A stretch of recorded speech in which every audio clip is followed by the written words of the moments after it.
Welcome to my kitchen. You're cooking with Gigi today, and of course I have another amazing special Southern guest today, guest chef Robert Fowler, who is with Catalyst Creative, who does strategic branding and for events and marketing and all sorts of things. So Robert is always planning a party or something, and I love him for that. So he and I like to get together and entertain and cook together all the time. So Robert, today we're cooking a corn pudding.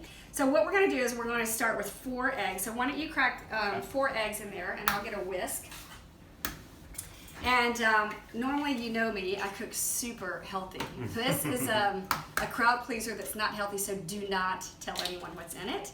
But I only serve this a couple times a year by special request. One is Thanksgiving, and usually at Christmas, I usually have guests that come stay with me that always want this. And we all have traditions. What's your traditional thing to go to? I mean, traditional for me, like when I think of the holidays, it's always my grandmother's cornbread dressing, like every time. So yummy. And I feel like this is one of those dishes that like you kind of like sneak down even when you're really full, and like even if it's cold, like a spoonful of it is like, This is the kind of thing that you actually do eat cold. Okay, exactly. Let's throw the rest of this in. So we're going to put some Jiffy 2 boxes because we're making a double portion because we have a lot of people for dinner. Always, don't we, Robert? Always. Robert helped me with my birthday this year. We cooked for 70. It was a big undertaking. Yeah, it was and super you're the fun. only And person table settings and flowers. We did it all together. You stir that, and I'll keep adding. You're the only person I know that like attempts to cook for 70 in your own home. Like, it's amazing. You know me, I'm a little wackadoo. I love it. So now we just have some corn here. You use frozen? I used frozen corn. Sometimes I use fresh, but fresh corn's really not in season right now. So to me, it's not super sweet. Sure. I just cooked something with it last week and it wasn't so great. Yeah. So I put about 1.5 cups of fresh corn. Then we're going to do cream corn. So let's do, we're going to do a couple cups of that in here. I don't measure.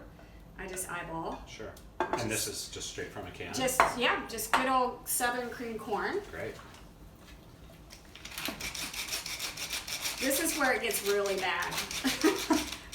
I'm not one to cook with a lot of butter, but this has butter, and I'm putting less butter, but we're going to put about a stick of butter in there. So the way that I always try at the holidays to justify like the butter and say like, I'm only gonna have a little bit, like. And then this adds fuel to the fire here. This is sour cream, okay? So no Southern recipe would be complete without sour cream. So a lot of times I substitute Greek yogurt for sour cream. I haven't in this recipe yet, but I will. That's a good idea.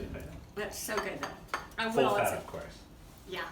Now, I like my corn pudding a little on the sweet side because it is called a pudding, and so if it was a little tangy, I wouldn't think of it as pudding. That's true. So we're going to just put a little, not even a tablespoon of sugar in there.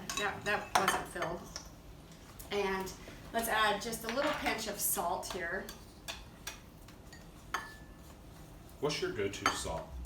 Well, I like different kosher and sea salts. Okay. So I like, I love Himalayan pink salt. I use that a lot. Absolutely. Now, this is ready. Okay, so we're just going to grease a casserole dish just a little bit so it doesn't stick on the edge.